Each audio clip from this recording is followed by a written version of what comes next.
Қазір сөздік қорды дамыту жаттығуын жасаймыз. Ол үшін дәптерді ашып, бүгінгі күнді жазғаннан кейін сөздік қорды дамыту жаттығуы 1 деп жазамыз оқушылар. Оқушылар 5 минут уақыт беремін. Сол 5 минут уақытта кез келген сөзді үтір қойып жазамыз.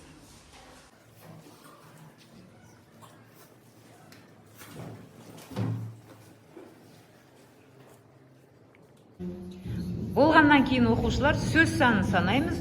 Сөз саны деп дәптерлерімізді көршілермен алмастырып жазып қояды екенбіз. Жаздық па? Жақсы. Ендеше ең көп сөз жазған оқушыны анықтаймыз.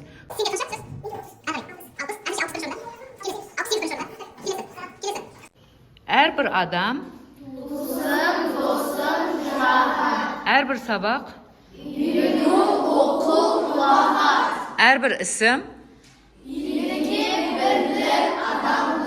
әрбір сөзім,